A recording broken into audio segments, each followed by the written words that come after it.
ओम काली काली महाकाली कालिके परमेश्वरी सर्वानंद करे देवी नारायणी नमस्ते। ओम ह्रीं क्लीं क्षीं ह्रीं ह्रीं प्रीं ह्रीं ओम क्लीं मूर्ति शारदे ममकार सिद्ध गुरु गुरु नमः। सभी लोगों को जय श्री राम, जय हनुमान जी महाराज की, जय काली मैया की। आज हम माँ भगवती पराशक्ति चामुंडा का एक शाबर मंत्र है जिसका विधि विधान अपने इस वीडियो में आपको बताने वाले हैं। माँ पराशक्ति का यह शाबर मंत्र बहुत ही शक्तिशाली मंत्र माना जाता है। भूत प्रेत शक्तियाँ, तंत्र शक्तियाँ, टोना टोटका, नकारात्मक ऊर्जा, शत्रु के द्वारा किए गए घात और स्वयं शत्रु का विनाश करने के लिए इस मंत्र का प्रयोग किया जाता है। शाबर मंत्र देखिए सुनने में अटपटे लगते हैं, लेकिन ये ऐसे ही कार्य करते हैं। माँ भगवती को श्री शिव जी ने इन्हें मंत्रों का श्रवण कराया और माँ भगवती पार्वती ने नाथ संप्रदाय को इन मंत्रों का प्रेषण किया और आज हम इन मंत्रों का पीढ़ी दर पीढ़ी प्रयोग करते आ रहे हैं। माँ भगवती का यह मंत्र बहुत ही शक्तिशाली है। किसी भी प्रकार की मैली कुचैली गंदी बाधा हो, तंत्र का जाल हो, आपको लगता है कि किसी प्रकार का बंधन हो, तब भी इस मंत्र का आप प्रयोग कर सकते हैं। मंत्र की शक्ति तब निखर के आती है जब मंत्र का आप साधन करते हैं। मंत्र हमने वैसे श्रवण के लिए उपलब्ध कराया है। श्रवण करने से व्यक्तियों को 2%, 10%, किसी को 20% और 50% तक लाभ देखा जाता है, लेकिन इससे बाधा का हल नहीं हो पाता। हाँ, किसी को सौभाग्यवश यह मंत्र 100% सुनने से ही कार्य हो जाता है और सुनने मात्र से उनकी बाधा का हरण हो जाता है। तो आप भी इस मंत्र का श्रवण करिएगा। इस वीडियो के रिलीज होने से पहले इस मंत्र को हमने रिलीज किया है श्रवण के लिए, तो आप श्रवण करिएगा। हो सकता है माँ भगवती की कृपा हो जाए और आपके समस्त प्रकार के कष्टों का हरण हो जाए। लेकिन इस वीडियो में इसका हम विधि विधान आपको बताने वाले हैं। जो साधक बंधु हैं, मंत्र को पहले सुने, फिर कंठस्थ करें और उसके बाद ही विधि देखा करें, तो अति लाभ में देखने को मिलेगा। क्योंकि मंत्र श्रवण करने से कई प्रकार के फायदे होते हैं। एक तो नकारात्मक ऊर्जा हमारे मन से निकल जाती है। मंत्र कोई भी हो, जरूरी नहीं है कि आपको पसंद हो या ना पसंद हो, इष्टों का मंत्र है। आप श्रवण करेंगे तो कहीं ना कहीं उसकी तरंगें आपके दिमाग में प्रवेश करेंगी, आपकी कोशिकाओं को एक्टिवेट करेंगे और आपके मन से, शरीर से नकारात्मक ऊर्जा का प्रवाह बाहर हो जाएगा। इसलिए मंत्र श्रवण कर लिया करिए। श्रवण करने का एक और ही फायदा होता है कि मंत्र श्रवण करने से शरीर में कोई ना कोई लक्षण उभर के आता है, जिससे आपको पता लग जाता है कि यह मंत्र हमारे शरीर पर कितने % तक इफेक्टिव होगा। यदि 1% भी सुनने से मंत्र आपको असर करता है, तब समझना चाहिए कि इस मंत्र को हम सिद्ध कर सकते हैं और यह हमें लाभ दे देगा और इस मंत्र से हम परोपकार भी कर सकते हैं। सुनने से यदि मंत्र इफेक्टिव नहीं लगता, मतलब आपके शरीर में कोई लक्षण उभर के नहीं आता। लक्षण क्या उभर के आने चाहिए? जैसे मंत्र सुनते समय आपके रोए तन न जाना, लेकिन मंत्र सुनने के अपने तरीके हैं, वो हम आपको आगे बताते हैं। मन में क्रोध भर जाना, रोने का मन करना, उल्टी का लगना, ऐसे अजीब अजीब टाइप के लक्षण शरीर में उभर के आते हैं। यदि किसी असाध्य रोग से आप पीड़ित हैं तो आपके शरीर में तत्काल ही राहत मिल जाना, शरीर हल्कापन महसूस होना, ये स्वस्थ व्यक्ति के साथ और बीमार व्यक्ति के साथ किसी के साथ भी ये लक्षण आ सकते हैं, तो इसमें टेंशन लेने की जरूरत नहीं है। हाँ, लक्षण उभर के आता है तो समझना चाहिए कि इस मंत्र की जो ऊर्जा है हमारे शरीर को सूट कर रही है और इस मंत्र की हम साधना कर सकते हैं। चलिए अब मंत्र को बताते हैं कि सुनना कैसे चाहिए। मंत्र श्रवण करने के लिए हमें अक्सर ईयरफोन लगा के सुनना चाहिए और प्रयास करना चाहिए कि जिसे पूरे घर में सुनना है तो भाई उच्च आवाज में सुन लीजिए, लेकिन उस समय घर में शांति होनी चाहिए, मन एकदम एकाग्र होना चाहिए। यदि 10 मिनट भी आप इष्ट मंत्र के इष्ट को ध्यान लगाकर, मतलब जैसे चामुंडा माता का मंत्र है तो काली, चंडी, दुर्गा, किसी का भी आप मन में स्मरण करते हुए इस मंत्र का श्रवण करेंगे, तभी आपको लाभ देखने को मिलेगा। ऐसे नहीं मिलेगा कि आपने मंत्र चला के रख दिया और अपने कार्य में लगे हैं, मन आपका कहीं और लगा है, मंत्र अपना चल रहा है, तो ऐसे में लाभ नहीं मिलता। सुनने से पूरा लाभ चाहिए तो एकाग्र होकर सुना करिए। चले रात्रि में सुने, चाहे सुबह सुने, कभी भी सुने, लेकिन मन एकाग्र करके सुने। 5 मिनट भी आपने यदि मन में इष्ट का ध्यान बसा के मंत्र का श्रवण कर लिया तो कुछ ना कुछ लक्षण वह आपके शरीर में उभार के जरूर देगा। चलिए माँ पराशक्ति के इस मंत्र का एक बार श्रवण करते हैं और फिर इसकी हम आपको विधि बताते हैं। मंत्र बहुत शक्तिशाली है, जिसको शूट कर जाए उसको इस मंत्र को सिद्ध कर ही लेना चाहिए। क्योंकि देखिए, पराशक्ति हर प्रकार के राक्षस का संहार करने के लिए जानी जाती हैं, हर प्रकार के शत्रु का संहार करने के लिए जानी जाती हैं। भूत प्रेत तंत्र टोना, ये सब तुच्छ चीजें हैं माँ पराशक्ति के लिए। चलिए, ओम नमो चामुंडा माई चंड मुंड पैधाई, मार लिया उड़ाई, बाल राखे बालिनी कपाल राखे कालिका, दाई भुजा नारसिंह वीर, बाई भुजा हनुमंत वीर, वीरों की वीर महावीर महामाई खेलतिया दौड़तिया, भमर वीर भमर करे, भैरव कलकल करे, नारसिंह का चक्र चले, हनुमान की गदा चले, महामाई तेरह खप्पर चले, भूत मार प्रेत मार डायन डाकनी राक्षस 26 मार, अरी मशानी मार, मरघट की मरगंडो मार, मैली को काल तोड़ माया जाल, फाड़ कलेजो फोड़ बैरी को, बैरी मार नरक में डार, घटपिंड की रक्षा करो, ना करो तो शिव शैया पर पग धरो, मेरी भक्ति गुरु की शक्ति चलो मंत्री शिरो बाजा, ओम श्री चंडिकाय नमः, ओम श्री कालिकाय नमः। मंत्र एक बार और सुनेंगे। ओम नमो चामुंडा माई चंड मुंड पे धाई, मुंगरा मार लिया उड़ाई, बाल राखे बालनी कपाल राखे कालिका, दाई भुजा नारसिंह वीर, बाई भुजा वीर हनुमंत, वीरों की वीर महावीर महामाई खेलतिया दौड़तिया, भवर वीर भवर करे, भैरव कलकल करे, नारसिंह का चक्र चले, हनुमान की गदा चले, महामाई तेरह खप्पर चले, भूत मार प्रेत मार डायन डाकनी राक्षस 26 मार, अरी मशानी मार, मरघट की मरघंडू मार, मैली को काल तोड़ माया जाल, फाड़ कलेजो फोड़ बैरी को, बैरी मार नरक में डार, घटपिंड की रक्षा करो, ना करो तो शिव शैया पर पग धरो, मेरी भक्ति गुरु की शक्ति चलो मंत्री शुरू बाचा, ओम श्री चंडिकाय नमः। तो आप देख लीजिएगा, जहां मुआ शब्द है वहां आप मुंगरा भी पढ़ सकते हैं। ऐसा कई जगह इस मंत्र का उल्लेख है, क्योंकि ये जरूरी नहीं है कि हमारे पास यह है गुरु का दिया हुआ मंत्र है तो किसी के पास यह नहीं हो सकता। बुंदेलखंड में यह चल प्रचलित मंत्र है, बहुत सारे तांत्रिकों के पास, बहुत सारे गुनियों के पास यह मंत्र होता है और अलग अलग गुनियों से हमारा संपर्क होता रहता है मंत्रों के संशोधन के लिए। तो इसमें कई लोग इसी जगह मुंगरा भी पढ़ते हैं। ठीक है, तो आप अपने हिसाब से देख लीजिएगा। बाकी श्रवण करिएगा, यदि आपको ऐसे ही मंत्र इफेक्टिव लगता है तो आप ऐसे प्रयोग करिएगा। वैसे हम झाड़ा फूकी में इस मंत्र का प्रयोग करते हैं तो हम मुआ ही पढ़ते हैं और मुंगरा भी पढ़ देते हैं, उसको कोई आपत्ति नहीं है। मुंगरा भी पढ़ते हैं तब भी यह मंत्र कार्य करता है, मुआ पढ़ते हैं तब भी यह मंत्र कार्य करता है। मंत्र को आपने अच्छे से समझ लिया, सुन लिया। फुल श्रवण के लिए वीडियो को रिलीज होने के पहले वाला वीडियो आप देख लीजिएगा, यानी कल वाला वीडियो देख लीजिएगा, तो इसका लंबा श्रवण आपको 30 मिनट का कम से कम मिल जाएगा। उतने में उम्मीद है आपको लक्षण भी कोई ना कोई मंत्र का मिल जाएगा और मंत्र का कंठस्थ भी आपको हो जाएगा।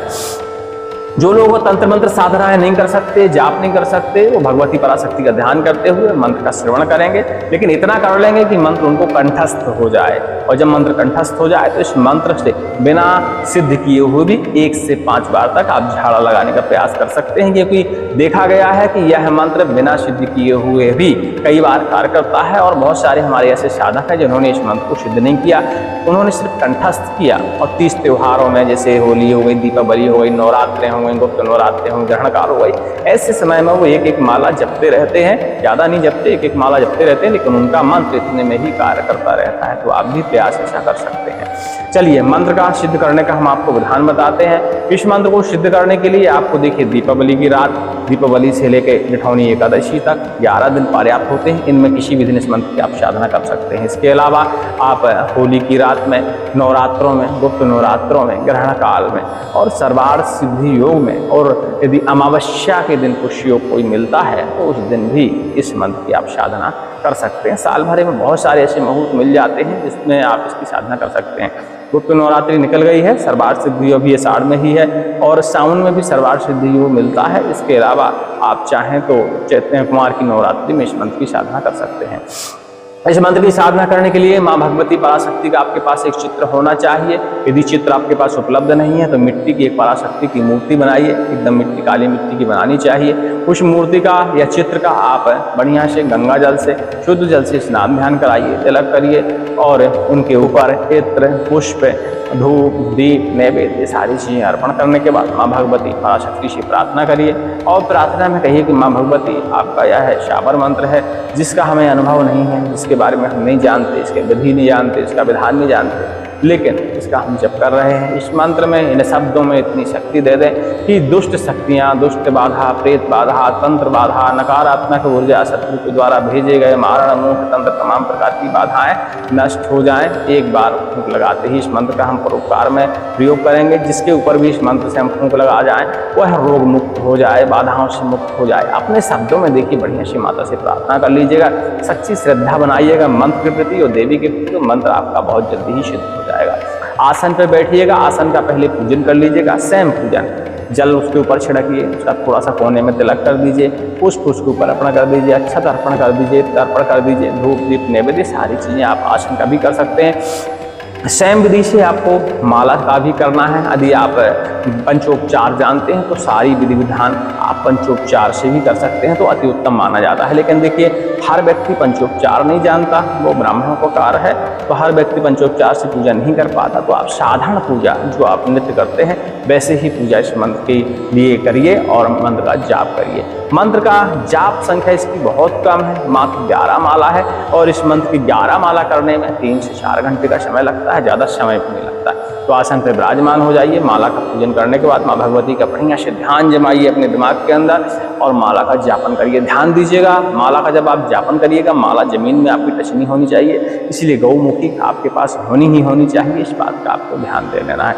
रुद्राक्ष की माला अति उत्तम मानी जाती है, और रुद्राक्ष की माला जब आपके पास नहीं होती है तो कमलगट्टे की माला, चंदन की माला से भी इस मंत्र का आप जाप कर सकते हैं। ठीक है, लेकिन ध्यान दीजिएगा, यदि आप नई माला बाजार से लाए हैं, उस माला में आपने कभी जाप नहीं किया है, तो उसका विधि विधान से पूजन करिएगा और उसमें खाली ओम का जाप करिएगा, ओम का जाप करिएगा। चाहे तो आप गायत्री मंत्र का भी उसमें एक माला जाप कर सकते हैं, मतलब कोई ना कोई ओम बीज वाला मंत्र जाप कर लीजिएगा बढ़िया से, और जाप करने के बाद अपने साबर मंत्र का आप जापन करिएगा। जाप संपन्न जब आपका हो जाए तो उसमें अग्नि प्रज्वलित कर लीजिएगा। अग्नि में देखिएगा पलाश की लकड़ी, नीम की लकड़ी, बरगद की लकड़ी, और इसके अलावा पीपल की लकड़ी, चंदन की लकड़ी, ऊमर की लकड़ी, ये सारी संविधाएं बाजार में आसानी से मिल जाती हैं। आम की लकड़ी, और नहीं तो आपके घरों के आसपास भी होंगे, यदि गाँव देहात से होंगे तो तोड़ ताड़ के बढ़िया सुखा के पहले से रख लीजिएगा। बढ़िया से एक हवन कुंड छोटा सा बनाइएगा। हवन कुंड बनाना नहीं है तो आप खप्पर में भी इस मंत्र का हवन कर सकते हैं। नहीं बनाई आजकल वेदियाँ बाजार में आती हैं, छोटे छोटे हवन कुंड, उनको भी खरीद कर उसमें भी आप इस मंत्र का हवन कर सकते हैं। हवन ज़्यादा नहीं करना, सिर्फ 108 बार ही आपको हवन करना है। शुद्ध घी से, हवन सामग्री से इस मंत्र का आप हवन कर दीजिए, बस मंत्र आपका सिद्ध हो जाता है। यदि आप ध्यान अच्छा लगाते हैं, कायदे का ध्यान लगाते हैं, तो कई बार इस मंत्र में देखा गया है कि माँ भगवती पराशक्ति का हमें एहसास होने लगता है कि वो हमारे आसपास है कहीं, या ऐसा हमें एहसास होने लगता है कि कोई न कोई है जो मेरे आसपास खड़ा है, दीपक हमारा जल के बुझने लगता है। बहुत सारे लक्षण उभर के आते हैं, शरीर में करंट जैसा महसूस होता है, झुनझुनी लगने लगती है, मन को एकदम पता नहीं कैसा कैसा लगने लगता है। जब आप करेंगे तो इसका एहसास आपको हो जाएगा। आपको ऐसा एहसास होने लगता है कोई बहुत खतरनाक शक्ति मेरे आसपास खड़ी हुई है, मतलब तरह तरह से मन को अजीब अजीब लगने लगता है। तो ऐसे लक्षण कोई उभर के आते हैं, घबराने वाली कोई बात नहीं है। इस मंत्र के लिए सुरक्षा कवच की जरूरत नहीं होती है, माँ पराशक्ति का मंत्र है। इस मंत्र का आप बिना सुरक्षा कवच के ही जाप कर सकते हैं, लेकिन अपनी सुरक्षा के लिए चाहें तो आप सुरक्षा कवच, माँ चंडी कवच का पाठ कर सकते हैं। इस मंत्र की साधना करने से पहले आसन बंधन मंत्र, आसन कीलन मंत्रों का प्रयोग कर सकते हैं। वैसे आवश्यकता नहीं है, लेकिन फिर भी चाहें तो आप कर सकते हैं, क्योंकि पहली बार आपको करना है तो त्रुटियाँ होना स्वाभाविक है, कहीं ना कहीं त्रुटि हो ही जाती है। और जो पहली बार मंत्रों की साधना करते हैं वो सिर्फ संख्या पर दौड़ते हैं कि कितनी जल्दी हमारी 11 माला कंप्लीट हो जाए, वो मन से नहीं कर पाते। तो मन लगाया करिए, बढ़िया आराम से पढ़ा करिए, कोई दिक्कत नहीं। जब आप आराम से पढ़ने लगेंगे, मंत्र को आराम से जपेंगे, तो मंत्र आपके मन को अच्छा भी लगेगा, और अच्छा लगने के साथ साथ उसकी ऊर्जा भी आपको महसूस होती है। और आप जल्दबाजी में गिनती गिनेंगे कि कितनी जल्दी 11 माला हो, कितनी जल्दी 11 माला हो, उस चक्कर में मंत्र की एक भी ऊर्जा आपको समझ में नहीं आती और 0% सिद्धियाँ मिलती हैं। तो जब मंत्र का जाप किया करिए, बढ़िया से देवी का बढ़िया ध्यान लगाया करिए, मंत्र एकदम आराम से पढ़िए, जैसे में आपको अच्छा लगे उस हिसाब से बढ़िया आराम से मंत्र का जापन करिए, तो आपको आसानी से सिद्धियाँ मिल जाती हैं। जरूरी नहीं है कि फिर 11 माला करने की आपको ज़रूरत है। यदि आपका मन लग गया तो आपको 1 या 2 माला ही कर पाते हैं, इतने में ही लक्षण भर के आ जाते हैं। आपको ऐसे ऐसे इशारे मिलने लगते हैं कि आपको पता चल जाता है कि मेरा मंत्र अब सिद्ध हो गया है। चलिए, उम्मीद करते हैं कि ये विधि तो आप समझ गए। अब आती है इसको प्रयोग करने की विधि। उससे पहले एक चीज़ जान लीजिए कि जब भी अपना आसन छोड़ें, जब तक करने के बाद उसके एक कोने में थोड़ा सा जल जरूर गिराएं, और ये वाली मुद्रा बना के जल को थोड़ा सा स्पर्श करें। आसन के नीचे जो आपने गिराया है उससे तिलक करें।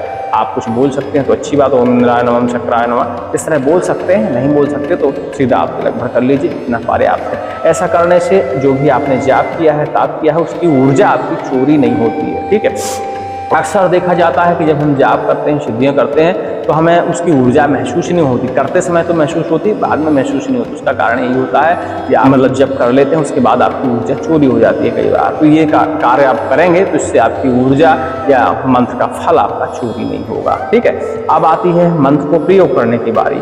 मंत्र का प्रयोग, बुंदेलखंडी मंत्रों का प्रयोग बहुत ही आसान होता है। कोई भी व्यक्ति इन मंत्रों का प्रयोग कर सकता है। इसमें ज्यादा तीन तूफान नहीं होता। जब भी आपको लगता है कि आपको घर की बाधा आपको झाड़नी है, यदि आपको एहसास है कि आपके घर में भूत, प्रेत, डाकनी, साकनी, राक्षस, मरी, मशान, तमाम प्रकार की मरघट की बाधा या किसी प्रकार का तंत्र है, तो आप अपने घर वालों को भी इस मंत्र से झाड़ा लगा सकते हैं। वैसे तो इस मंत्र का जब आप साधन करते हैं तो आपको फिर झाड़ा लगाने की जरूरत पड़ती नहीं है, क्योंकि जब करते करते ही आपके शरीर से और आपके आसपास के क्षेत्र से बुरी बाधाएं पहले ही भाग लेती हैं और दोबारा आपके आसपास भटकती नहीं है 1% ये मान लीजिए। लेकिन फिर भी शंका मिटाने के लिए आप चाहें तो इस मंत्र से झाड़ा लगा सकते हैं। इस मंत्र का आप बढ़िया से पाठन करिएगा 11 बार, और थोड़ा सा गंगा जल ले लीजिएगा एक गिलास में, उसमें थोड़ा सा सादा जल मिला लीजिएगा, उसके अंदर एक कमल गट्टे का बीज भी डाल दीजिएगा, थोड़ी सी तुलसी के पत्ते भी डाल दीजिएगा और बढ़िया से उसमें फूंक लगाइएगा। इस मंत्र को पाठन करते हुए थोड़ा सा जल पान कर लीजिएगा, अपने पूरे घर के परिवार के सदस्यों को पान कराइएगा और पूरे घर में इस जल का छिड़काव करिएगा। ऐसा करने से कहीं भी यदि थोड़ी बहुत नकारात्मक शक्ति आपके घर में रह गई है तो वह हट जाएगी, नष्ट हो जाएगी। माँ पराशक्ति देखिए संहार देवी मानी जाती हैं। दुष्ट शक्तियों का संहार करने के लिए ही इनकी उत्पत्ति हुई थी, आपको जानकारी होनी चाहिए। तो आपके घर में यदि कोई दुष्ट शक्ति है तो उसका संहार निश्चित ही हो जाएगा। चलिए, अब दूसरों के ऊपर इस मंत्र का कैसे प्रयोग करना चाहिए। तो इसे दूसरों के ऊपर प्रयोग करने के अपने अपने तरीके होते हैं। आप चाहें तो मेरे देखिए पीछे सांगिन दिख रही होगी, एक तो माता का अस्त्र माना जाता है। माता के इस अस्त्र में सामने तरफ एक नींबू लगा लीजिए। आप देख लीजिएगा, छोटा बनवाइएगा, इतना 1.5 फीट से ज्यादा का नहीं होना चाहिए झाड़ा फूंक करने वाला अस्त्र। हाँ, बाकी आपको चढ़ाना है वो लंबे हो सकते हैं। बाकी जो झाड़ने के लिए आपको उपयोग करना है वो 1.5 फीट से ज्यादा का नहीं होना चाहिए। 1.5 फीट ही अच्छा माना जाता है। तो 1.5 फीट का आप सांगीन एक तो अस्त्र बनवा लीजिए। और नहीं बनवा सकते, आपके यहाँ नहीं उपलब्ध है चीजें, तो आप बोलिएगा तो हम हमारे यहाँ आती रहती हैं, तो हम आपको एक पोस्ट कर देंगे, पहुंच जाएगी, कोई दिक्कत वाली बात नहीं है। ठीक है, उसका आप शुल्क हमें पे कर दीजिएगा तो उस सांगीन आपके पास पहुंच जाएगी। सांगीन से ही झाड़ा लगाना है। पहले तो आपको सांगीन से झाड़ा लगाना है, कम से कम 11 बार मंत्र का पाठन करते हुए उसके सामने आप झाड़ा लगा दीजिए और जमीन पर इस तरह की रेखा बनाइए सांगीन से ही उसके आंखों के सामने। ठीक है, मंत्र इतने उच्च स्वर में पढ़िए कि उसके कानों में इसकी तरंगें गूंजनी चाहिए, कानों में उसकी तरंगें जानी चाहिए। चाहे तो उसका सिर पकड़ के कान में भी ये मंत्र आप पढ़ के फूंक सकते हैं। इस तरह करने में जल्दी प्रभाव आपको देखने को मिलेगा। इस मंत्र का पाठन करते हुए उसके सिर के ऊपर से आप उतारा कर सकते हैं। उतारा करने के लिए ये कोई थाली ले लीजिएगा, लकड़ी बांस की जो टोकनियाँ होती हैं टोकनी ले लीजिएगा। टोकनी में बढ़िया से एक नारियल रखिएगा, माता चंडी का, काली का जो भी आपको श्रृंगार उपलब्ध हो जाए उसको श्रृंगार रख लीजिएगा। थोड़ा सा आटा की दालें और उसमें 5, 6, 7 अपनी इच्छा अनुसार मीठी वाली पूरी, एक ठो नींबू, ऐसी सामग्री आप रखने के बाद काले या लाल कपड़े से उसको बंद कर दीजिएगा। उस सामग्री को सामने वाले व्यक्ति के ऊपर उतारिएगा बढ़िया से और इसी मंत्र का पाठन करिएगा। सामग्री उतारने के बाद घर से बाहर उसको रख दीजिएगा। नींबू से भी उतारा कर सकते हैं आप। ऐसा करने से तमाम प्रकार की बाधाएं उसके शरीर से हट जाती हैं। जल जरूर उसको पान कराइएगा इस मंत्र का पाठन करते हुए फूंक लगा के। ऐसा करने से उसके शरीर में यदि कोई खिलाई पिलाई गई बाधा होती है तो वह कट जाती है, शरीर में ही घुल जाती है। ऐसा करने के बाद जो भी आपने सामग्री का उतारा किया है उसे किसी नदी के किनारे, किसी एकांत स्थान में आपको छोड़ के आना होता है। तो आप देख लीजिएगा, और जब सामग्री आप छोड़ने जाएं तो छोड़ने के बाद पलट के उस तरफ देखा नहीं जाता। इन सब नियमों का आप पालन करेंगे तो निश्चित ही मानिए कि बाधा का पूरी तरह निराकरण हो जाएगा। माँ भगवती के इस मंत्र का पाठन करते हुए एक अरंडी का आप डंडी ले सकते हैं। अरंडी का पेड़ होता है, हर जगह खरपतवार के रूप में मिल जाता है। और एक रोगी के नाखून से, पैर वाले नाखून से सिर तक एक बढ़िया मौली धागा बढ़िया नाप लीजिएगा लंबाई में, और अरंडी के डंडे के अंदर उस धागे को आप डाल दीजिएगा। खोखली होती है अरंडी की डंडी, उसके अंदर बढ़िया आर पार निकाल दीजिएगा। चाहे तो उसको 4-5 फोल्ड करके भी डाल सकते हैं। ठीक है, इसी मंत्र का आप पाठन करिएगा बढ़िया से और उसको कैंची से या किसी धारदार अस्त्र से ऐसा काटिएगा कि उसके धागे सहित वो कट जाए। कई टुकड़ों में आप 7 टुकड़ों में, 11 टुकड़ों में, 21 टुकड़ों में उसको काट सकते हैं। ऐसा करने से शरीर के ऊपर यदि किसी प्रकार का बंधन लगा होता है, जैसे बुद्धि का बंधन, कर्म का बंधन, तमाम प्रकार के बंधन होते हैं, वो बंधन टूट जाते हैं। ठीक है, ऐसा इस मंत्र का प्रयोग किया जाता है। लेकिन आपको तत्काल और इमरजेंसी प्रयोग करना है इसका, तो सीधा जल को पढ़िए, जल में 11 बार फूंक लगाइए और जल का पान करिए, जल के छींटे आप मार दीजिए, तुरंत ही राहत मिल जाएगी। ये इमरजेंसी तरीका है, लेकिन ये आप उतारा कर देते हैं तो सारी बाधाएं उतर के उसे श्रृंगार के साथ माता भगवती बांध के अपने साथ ले जाती हैं और ऐसी बाधाओं को भस्म कर देती हैं, नष्ट कर देती हैं, रक्षण कर लेती हैं। तो बाधाओं का इस तरह शमन हो जाता है। हर क्षेत्र देखिए मंत्र और तंत्र प्रयोग करने के अपने अपने तरीके होते हैं। हमारे बुंदेलखंड में भी अलग अलग लोग हैं, अपना अपना तरीका अपनाते हैं। अब हमारे गुरुजी ने जैसा बताया उस हिसाब से हम कार्य करते रहते हैं। आपके क्षेत्र में यदि कोई और नया तरीका है, क्योंकि हर जगह का अलग अलग होता है, तो मंत्र आप हमारा प्रयोग कर लीजिए, अपने तरीके से इस मंत्र से आप झाड़ा लगा लीजिए। लेकिन झाड़ा लगाते समय और झाड़ा लगाने के बाद कोई सी अग्नि जरूर जलाया करिए और इसी मंत्र से 5 आहुतियां कम से कम शुद्ध घी की अग्नि में जरूर डाल दिया करिए, शुरुआत करने से पहले, झाड़ा की शुरुआत करने से पहले और झाड़ा लगाने के बाद भी। ठीक है, और उसमें से जो भस्मी आपकी ठंडा के बचेगी, उस भस्मी को थोड़ा सा पान करा दिया करिए और उसी भस्मी को एक ताबीज के अंदर डालकर उसमें कनेर, आक, करबीर और पनासी सर्व सिद्धित औषधियाँ मानी जाती हैं। अकौआ, कनेर और कमल की जड़, तीनों जड़ें आप पहले से पूछ के रख लिया करिए। जैसे रविवार का दिन आता है, रवि पुष्य आता है, नवरात्रें आती हैं, गुप्त नवरात्रि आती हैं, दीपावली आती है, ऐसे समय में इनकी जड़ें आप इकट्ठी करके रख लिया करिए। जब भी आपको जरूरत लगती है तो इन तीनों जड़ियों के छोटे छोटे अंश उस ताबीज में भस्मी के साथ डालते हुए माँ भगवती पराशक्ति का, नरसिंह भगवान का, भगवान रुद्र का, महादेव का, नारायण जी का ध्यान करते हुए, मंत्र आपको आते हैं तो कोई बात नहीं, नाम भर लेके उसमें आप डाल दीजिएगा और थोड़ी सी होम लगाने के बाद उस ताबीज को थोड़ा सा धूप दिखा दीजिएगा, धुआं दिखा दीजिएगा और धारण करवा दिया करिएगा। बस इतना ही कार्य आपको करना पड़ेगा और समझ लीजिए दोबारा किसी प्रकार की बाधा आ नहीं सकती है। अब बताने में तो आपको आसान लगा होगा, प्रयोग करिए तो इस मंत्र की शक्ति का आपको एहसास हो जाएगा। वैसे तो मंत्र का श्रवण बस करेंगे उतने में ही आपको इस मंत्र की शक्ति का एहसास हो जाएगा और फिर इस मंत्र का प्रयोग करिए। यदि लंबे समय से देखिए खुद परेशान है, दूसरे भी परेशान हैं, तो देखिए इधर उधर भटक के सिर्फ आप धन्यवाद करते हैं और उपाय आपके पास ही होता है। स्वयं का यदि हम उपाय करते हैं स्वयं से ही तो जल्दी संपन्न हो जाता है और दूसरा यदि हमें करके देता है उपाय, जैसे किसी चौरा चुकी पे गए वहाँ से तो हम ठीक हो जाते हैं, घर में आने के बाद कुछ दिन बाद फिर हमारी स्थिति वैसे ही हो जाती है। और जब हम स्वयं ही किसी मंत्र की शुद्धि करते हैं तो समझ लीजिए हमें डेली ही फिर अपनी नित्य क्रिया में उस मंत्र का पाठन करना है। सुबह सुबह स्नान किया, ध्यान किया, 5 आहुतियाँ डाल दी, मंत्र का 5-6 बार 11 बार पाठ किया। समझ लीजिए कि बाधा यदि एक नज़र सोचे भी कि दोबारा हमें आपके पास जाना है तो फिर वो आ नहीं पाती है, वापस लौट जाती है।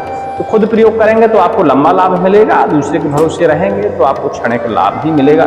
इन सब चीज़ों को आप ध्यान रखिए। और तंत्र मंत्र देखिए परोपकार के लिए होते हैं। यदि आप इस मंत्र की साधना करने वाले हैं तो किसी से इस मंत्र के प्रति धन नहीं लीजिएगा और ध्यान दीजिएगा कि किसी को तंत्र मंत्र के नाम पर धन दिया भी नहीं करिए। हाँ, वास्तविकता में यदि सामने वाला कोई मेहनत कर रहा है, कोई अनुष्ठान कर रहा है, वो विषय अलग है, लेकिन बड़े से बड़ा तांत्रिक अनुष्ठान जो होता है उसमें भी इतना ज़्यादा खर्च नहीं आता। कई लोग टेलीग्राम में संपर्क करके बताते हैं 50,000 रुपये लग गया, 1 लाख रुपये लग गया, 2.5 लाख बर्बाद कर दिया, 5 लाख बर्बाद कर दिया। आराम कुछ नहीं है, तो ऐसा धन बर्बाद नहीं किया करिए। अक्सर देखा जाता है कि तंत्र मंत्र का हमें भय होता है और हमें शंका भी होती है और निकलती बीमारियां हैं, तो डॉक्टरों के पास भी थोड़ा सा जाया करिए। यदि एक डॉक्टर से आपको आराम नहीं लगता है दूसरे डॉक्टर के पास जाया करिए, कहीं ना कहीं आपको आराम लग ही जाएगा। हाँ, लेकिन मंत्र सुनने से आपको पूर्णतया राहत यदि मिल जाती है तो तंत्र मंत्र की तरफ भी जाके आप देख लीजिएगा। दोनों चीजें आपको साथ ही करनी पड़ेंगी। आप सोचें कि तंत्र के भरोसे यदि आप रह जाएंगे तो तंत्र से आपकी प्रेत बाधा तो निकल जाएगी, लेकिन प्रेत बाधा से उत्पन्न आपके शरीर में तरह तरह की बीमारियां वो रह जाएंगी। उसके लिए डॉक्टर की जरूरत पड़ती है, तो डॉक्टर को कभी भी पीछे नहीं छोड़ा करिए। तंत्र के साथ साथ डॉक्टरों से भी इलाज कराया करिए, तभी आप पूर्णतया स्वस्थ हो जाते हैं। कई लोग हमने देखे हैं कि वो तो डॉक्टरों के पीछे जाना बंद ही कर देते हैं, दवाई खाना बंद ही कर देते हैं। उनको तो मन में एकदम बैठ जाता है अंतरात्मा में, बस भूत ही लगा है, मेरे शत्रु ने मेरे ऊपर घात कर दिया है, बस झाड़ने फूकने के अलावा कोई उपाय नहीं है। तो ऐसा नहीं है। भूत प्रेत और तंत्र बाधाएं जब हमारे शरीर में रहती हैं, तरह तरह के हमारे शरीर में रोग उत्पन्न हो जाते हैं। ठीक है, अब रोग उत्पन्न हो जाते हैं, फिर हम झाड़ा फूंकी कराते हैं तो भूत प्रेत तो भाग जाता है, रोग हमारे शरीर में रह जाते हैं, उनका इलाज कराना पड़ता है। इन सब चीज़ों का ध्यान रखते हुए आगे बढ़ेंगे तो आपको लाभ मिल जाएगा। अधिक जानकारी के लिए टेलीग्राम में संपर्क कर लीजिएगा। सभी को जय श्री राम, जय हनुमान जी महाराज की, जय चामुंडा मैया की, जय काली मैया की, जय जालपाल।